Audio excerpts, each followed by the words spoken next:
You can do this.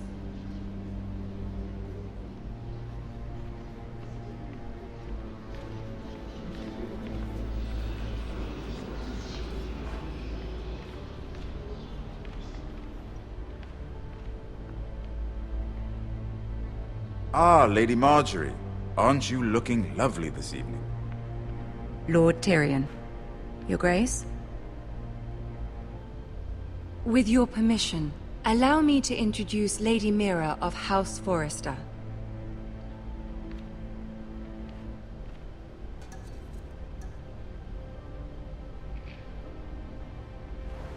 Your Grace. The girl knows her courtesies. Impressive. You may rise. House Forrester is a northern house loyal to the king.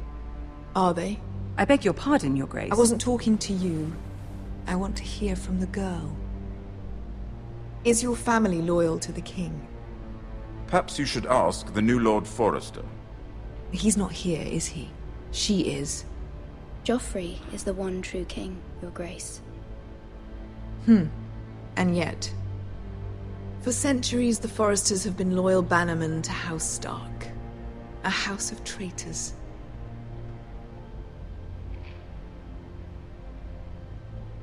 Yes, Your Grace. They are traitors. The Starks were your liege lord, yet you name them traitors so easily. I take it this is the kind of loyalty the king can expect from you. If you have any loyalty at all. Is your house willing to swear fealty to your new liege lord, Roose Bolton?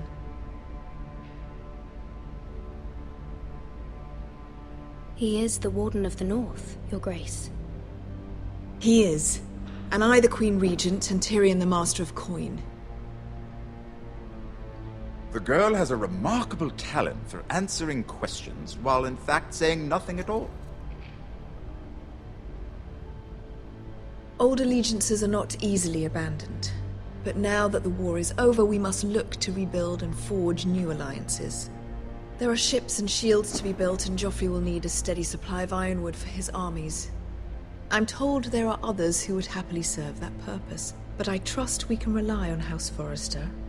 Forster Ironwood does seem rather unique. Yes, Your Grace. It would be a shame to see it fall into the hands of another house. I imagine you'd do almost anything to prevent that from happening, wouldn't you? Ask any Lannister, and they'd do whatever was necessary to save Casterly Rock. It would be unfortunate to see another house lay claim to what's yours. Yes, Your Grace. I would do anything. I see. What would you have the girl do, Cersei? It's not as if she fought beside the Starks, wielding a battle axe for the Northern Army. It raises an interesting question, I suppose. Can we truly blame those who end up on the wrong side of the war?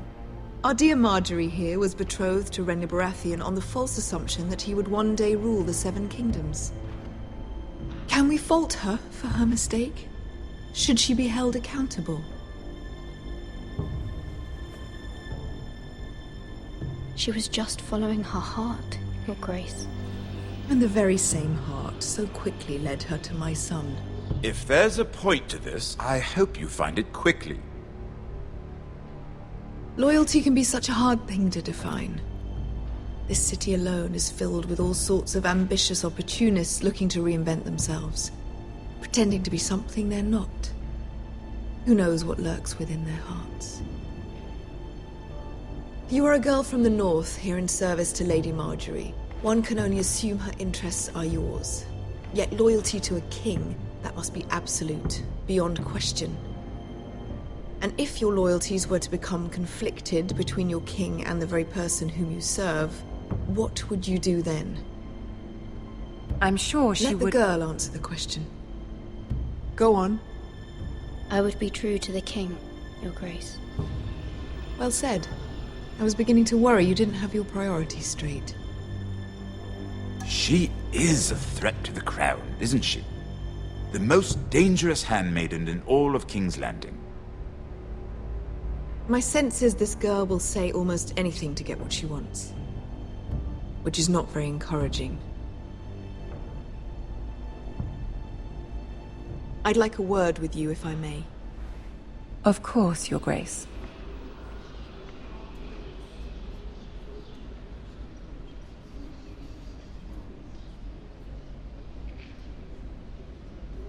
I'll walk you out. This may come as a surprise, but I met your father once, at the tourney at Lannisport. Even then he didn't trust Roose Bolton. We only spoke briefly, but your father struck me as an honorable man. You have my condolences for his loss.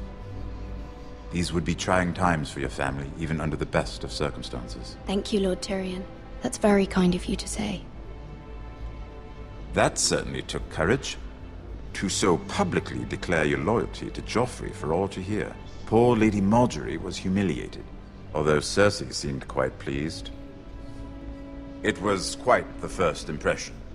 I, of course, found it all highly entertaining. I did it for Lady Margaery. Rather odd, if that's what she asked of you. But I'm sure she has your best interests at heart. My sister and I have our differences. She takes great pleasure in her little charades. I take mine in thwarting them. We must find our amusements where we can. She threatened to give your Ironwood to another house. It is the Master of Coin who decides such matters. The Crown needs boats. Boats need wood, and I speak for the Crown in this regard.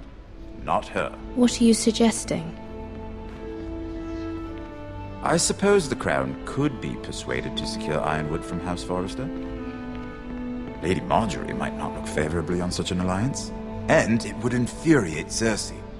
Although what would be amusing for me might prove rather dangerous for you and your house. Are you willing to risk that? It may be far too dangerous. In fact, forget I even suggested such a thing. I'm sorry, Lord Tyrion, but it's a risk I cannot afford. I admire your discretion. Now, if you'll excuse me, I promised Sansa I would join her for dinner tonight. 3 beautiful bottles of Dornish wine await my arrival. The mere thought of them makes me thirsty already. I hope we meet again. Nothing would make Cersei happier. Until then, be careful. This is not the North. King's Landing can be a nest of vipers to the uninitiated.